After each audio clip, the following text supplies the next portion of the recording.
So I get a whole bunch of questions on the daily. Everybody's always asking me, yo, who do you ship with this person? Who do you ship with Natsu, Gray, all these other people? So today I decided I'm just going to make a video about talking about everybody who I ship with who. So if you see anybody in the comment section asking again, just direct them to this video because this is who I think is going to end up with two at the end of the series. But let's get into the video. Now, obviously, number one is Natsu X Lucy. I mean, this has been built up since the beginning of the series. I know there was a lot of people hating on it in the beginning, especially since when Lisanna got introduced. A lot of people, they felt like that Natsu and Lisanna should be together. Me personally, I was even one of those people. I thought that Natsu x Lisanna was kind of like Naruto x Sakura kind of thing, whereas they knew each other as kids. They kind of like, I guess say they grew up together, and then Lucy came into her life, and then you know what I'm saying. So at the end of the day, I do think that Natsu x Lisanna is done. It's done. I mean, I was a supporter of it, but it's done now. And Natsu x Lucy's in full force. He barely even hangs out with Lisanna. But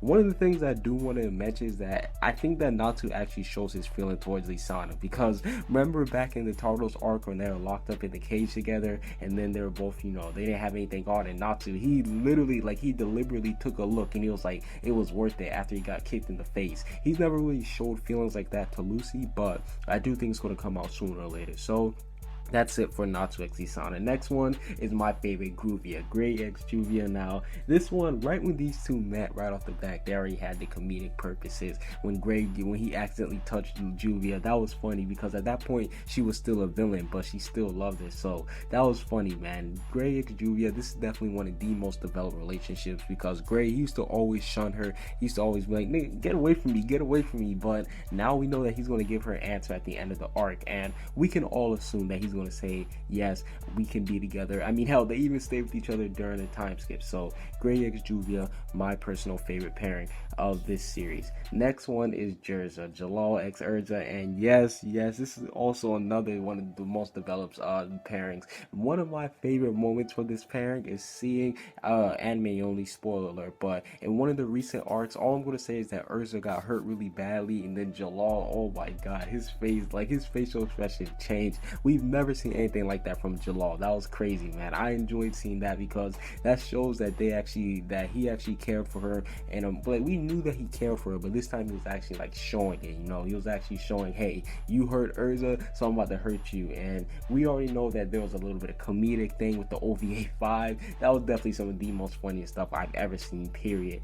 So yeah, Jellal x Erza, that's a given. Next one is Happy x Carla. Now this one has actually been getting some light because Carla, she's been feeling happy a little bit more after the time skip. She's been starting to understand her, and to be honest, I didn't like Carla when she was first introduced, because Happy, he was always just trying to do good. He was like, here, you want some fish? And she was always like shunning him. He was like, get away from me, get away from me. But now I actually do like her because she's not being, you know, a dickhead to Happy anymore. So I actually find that that's going to be a funny pairing at the end of the series. Now the next one's a little bit controversial because I know some people don't think about it, but Laxus X Mirajane. Yes, I've been a strong believer of this, and I know some people, they're like, where's the evidence to this? A lot of people, they only saying this just because. Well, I'm gonna give you guys a couple points of evidence. Now, even in the beginning of the series, some people might take this, they might not take this as serious, but Laxus, he was talking to Mirajane. He was like, you know what, if you be my girlfriend, I'll help out with Makarov. So that showed that, I know he said something similar like that to Lucy, but I think that it actually held a little bit more weight because it was towards Mirajane. He actually knows her,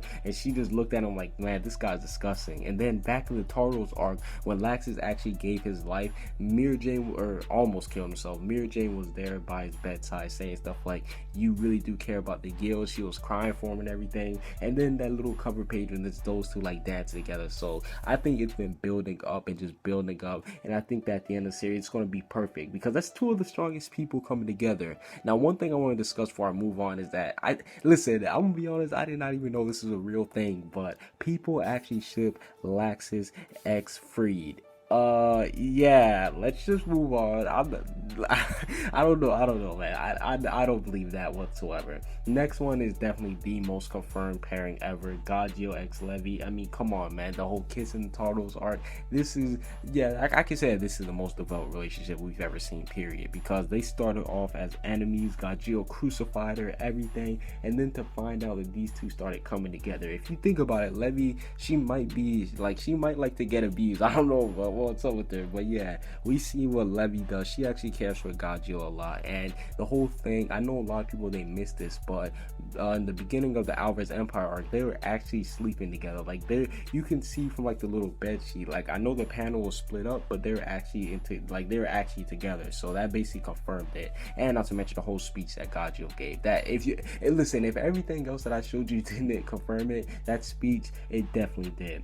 Next one is, this one actually hurts me to think about it. Lisanna X Bixlow. I mean, Lisanna was fell down so hard, man. She used to be one of the main characters, or not one of the main characters, but she used to be paired with one of the main characters. And to just see her get so Bixlow, like, I don't even understand this one. But I know some people said like stuff like back in the Emerald Island, how he showed up and he was basically there to protect her, and in the Grand Magic games. I mean, it could happen, but you know, I'm not really a too big fan of that, because I think Lisanna, she basically got thrown to the side. Next one is also another controversial one, is Wendy X Romeo. Now I know a lot of people hate that, because some people are like, oh, Romeo's not important, Romeo, he is the cool, a lot of people don't like him. But Wendy, I think it's gonna go perfect, especially with one of the things we got in the recent chapter. Romeo was scared, and we see Wendy, she came to his side and actually calmed him down. And I know a lot of people, surprisingly, a lot of people actually do ship Wendy X Shelia. I'm like, yeah, I don't know about that one, because I mean, I got no words for that. I don't ship it. I mean, I think they're gonna stay as friends. I don't see them getting like, no, I don't know about that one. Next one is Lyon X Meredy, and this one's simple, man. He's finally gonna get somebody. I mean, Lyon, he's been wanting Julia forever, but now we know that he actually has some type of attraction towards Meredy, because when he first saw her, he was like, whoa, she's actually kind of cute. So it's kind of good seeing Lyon not being he's not getting the Lisanna treatment. You know, he's not gonna be on the back burner, and he's not gonna be able to get the person he doesn't like. Now this one again is more on the hidden side, which is Elfman X EverGreen. This one's more funnier because they don't like being seen in public together, and I actually find that funny. So you know, they're always sneaking around and everything, but you can if you got half a brain, you'll be able to tell these two are a perfect pairing together. Now this one, I'm not a big fan of either. I mean, they have similar personalities, but Cana X Bachus. Now all I know is that they like to drink, both of them, and a lot of people, they like to throw that together, like, oh, so they're gonna end up together perfectly. But Bachus is so fodder, like that dude is so fodder. He got like one shot, or he didn't get one shot, but he got defeated by Elfman and a whole bunch of, like, he's so fodder to me. And I mean, Cana, I actually like her character, so if she does end up with someone like him, I can see how, but he's definitely so fodder. I mean, Bachus is on the fodder end.